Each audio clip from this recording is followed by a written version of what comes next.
कोल परिवहन व हैवी वाहनों से हो रही लगातार दुर्घटनाओं के विरोध में आम आदमी पार्टी ने मोर्चा खोल दिया है। सोमवार को पार्टी के जिला अध्यक्ष रतिभान साकेत के नेतृत्व में दर्जनों कार्यकर्ता कलेक्ट्रेट पहुंचे और डिप्टी कलेक्टर माइकल तिर्की को ज्ञापन सौंपा। पार्टी की मांग है कि कोल ट्रांसपोर्ट और भारी वाहनों के संचालन के लिए शहर से अलग विशेष सड़क बनाई जाए, जिसमें आम जनता की सुरक्षा सुनिश्चित की जा सके।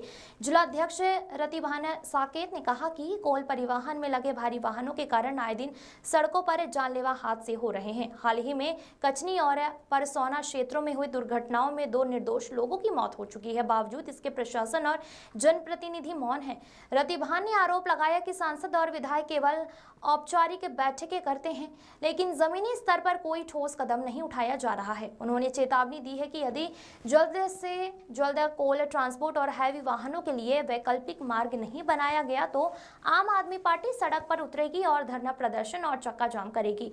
इसकी पूरी जिम्मेदारी जिला प्रशासन की होगी। वहीं डिप्टी कलेक्टर माइकल तिर्की ने प्रदर्शनकारियों से ज्ञापन प्राप्त करते हुए आश्वासन दिया कि मांगों पर विचार कर उचित कार्रवाई की जाएगी। सड़क एक्सीडेंट में 5 वर्ष सड़क दुर्घटना से 1800 परिवारों के चिराग बुझा, जो अत्यंत दुर्भाग्यपूर्ण एवं चिंताजनक है। ये मेरा मुद्दा जो हमारी कोई व्यक्तिगत नहीं है सर। हम लोग से अभी उस दिन एक्सीडेंट हुआ था परसौना में, वहाँ पे सुबह से लेकर के और 4 बजे तक सिंगरौली विधायक, सिंगरौली के महापौर, तमाम प्रशासनिक अधिकारी, एसडीएम साहब, तमाम सभी थानों के विभाग वहाँ पे पहुँच गए।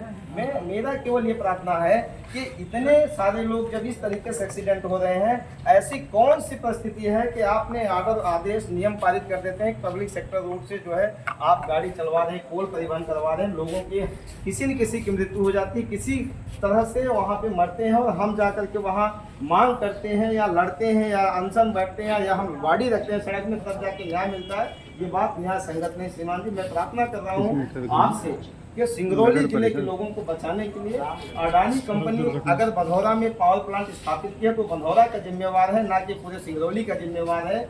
और अगर किसी स्थिति में उसको कोल परिवहन करना है, मेरी प्रार्थना है आपसे, मांग है श्रीमान कलेक्टर महोदय से, प्रदेश के मुख्यमंत्री महोदय से कि अगर संवेदना है मध्य प्रदेश की जनता के प्रति, तो पब्लिक सेक्टर रोड से कोई भी कंपनी का परिवहन नहीं होना चाहिए। वो अपना वो बना ले, जिस तरीके से अलग अपना फूड बना ले, या जैसे ये बनाए रिलायंस अपना कन्वेयर बना ले, उस व्यवस्था को अपनाए, लोगों का जान न ले। 1800 लोग मरे हैं सर सिंगरौली के। ये जो जानकारी है, जेन्युइन बात कर रहा हूँ, जो लोग नहीं जानकारी वो तो बहुत सर 1800 लोग मरे हैं। हमारा परिवार सिंगरौली का, पूरी जनता हमारे परिवार, हम उस परिवार का हिस्सा है।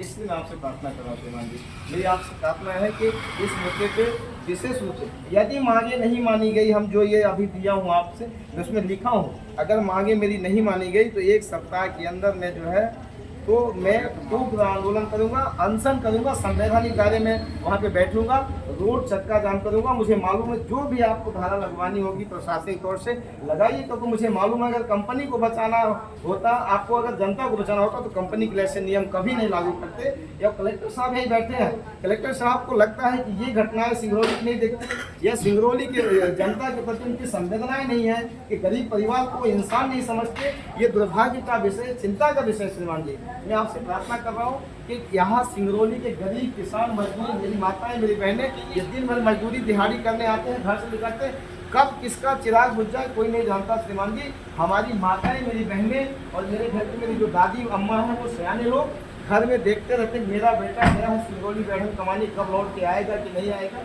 जिंदा आएगा या उसकी मृत्यु की खबर आएगी। ये दुर्भाग्यपूर्ण है श्रीमान जी। ये मैं आपसे प्रार्थना कर रहा हूँ, ये मेरी मांग थी।